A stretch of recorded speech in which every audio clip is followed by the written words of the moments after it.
నమస్తే. ఇప్పుడు మీరు చూడబోతున్న వీడియో ఖచ్చితంగా మీకు ఉపయోగపడుతుంది, నచ్చుతుంది కూడా. మరి మీకు నచ్చిన విషయం నాకు తెలియాలి అంటే ఈ వీడియోని మీరు లైక్ చేయాలి, షేర్ చేయాలి, అలాగే మన ఛానల్‌ని సబ్స్క్రైబ్ చేయాలి. మీ సపోర్ట్‌ని నాకు అందిస్తారు కదా! ఓకే. ఇప్పుడు వీడియోని స్టార్ట్ చేద్దాం. నమస్కారం. శుభోదయం కార్యక్రమానికి స్వాగతం. ఈరోజు 20వ తారీఖు ఫిబ్రవరి నెల 2024వ సంవత్సరం మంగళవారం. శ్రీ శోభకృత్ నామ సంవత్సరం ఉత్తరాయణం శిశిర ఋతువు. ఈరోజు మాఘమాస శుక్లపక్ష ఏకాదశి తిథి ఉదయం 9:55 వరకు, తదుపరి ద్వాదశి తిథి. ఆరుద్ర నక్షత్రం మధ్యాహ్నం 12:13 వరకు, తదుపరి పునర్వసు నక్షత్రం. నక్షత్ర వర్జ్యం రాత్రి 1:15 నుండి 2:59 వరకు. అమృతకాలం లేదు. హైదరాబాద్ ప్రాంతం వారికి సూర్యోదయం ఉదయం 6:41, సూర్యాస్తమయం సాయంత్రం 6:20.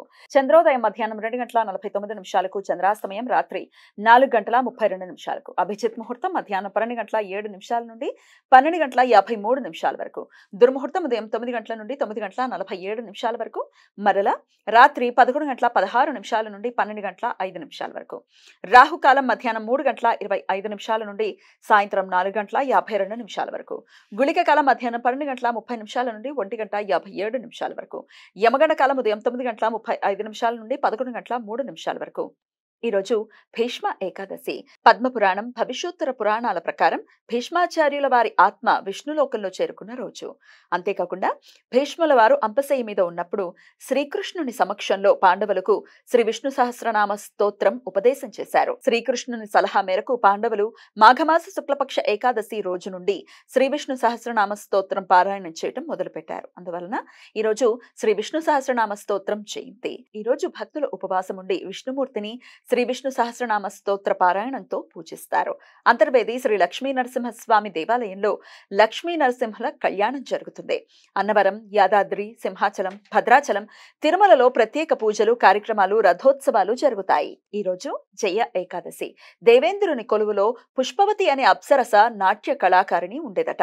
అదే స్థానంలో పనిచేస్తున్న చిత్రసేన అనే సంగీత విద్వాంసుని కుమారుడు మాల్యవంతుడు అనే యువకుడికి పుష్పవతి ఆకర్షితురాలు అయ్యిందట. వారి ఇరువురి మధ్య చిగురించిన ప్రేమ కారణంగా పుష్పవతి ఏకాగ్రత కోల్పోయి నిండు సభలో నృత్యం సరిగా చేయలేకపోయిందట.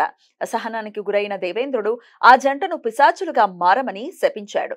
కొంతకాలానికి ఒకరోజు ఆ జంట తమకు తెలియకుండానే జయ ఏకాదశి వ్రతం ఆచరించారట.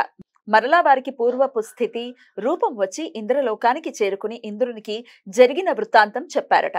ఇంద్రుడు వారి ఇరువురిని చిరాయువులుగా జీవించమని దీవించి విష్ణుమూర్తి అనుగ్రహం కోసం తాను కూడా జయ ఏకాదశి వ్రతం ఆచరించడం మొదలుపెట్టాడు అని పురాణ కథనం. ఈరోజు ఉపవాసం ఉన్న వారికి పారణ సమయం రేపు సూర్యోదయం నుండి ఉదయం 9 గంటల వరకు ఉంటుంది.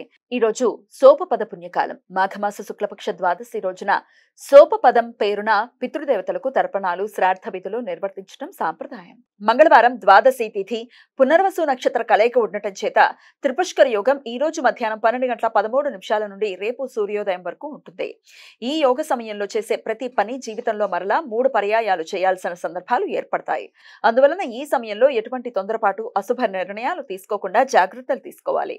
ఈ సమయంలో బంగారం, వెండి, వజ్రాలు, స్థిరాస్తులు, వాహనాలు కొనుగోలు చేయడానికి అనుకూలం. కానీ ఈ సమయంలో న్యాయ, చట్టపరమైన చర్యలు తీసుకోవటానికి, చిన్న చిన్న అనారోగ్య లక్షణాలకు ఆసుపత్రిలో చేరటానికి, అప్పుల గురించి ప్రయత్నాలు చేయటానికి అనుకూలం కాదు. ఈ సమాచారాన్ని మనకందించిన వారు మేడికొండూరు విశ్వనాథ్ ప్రసాద్ గారు.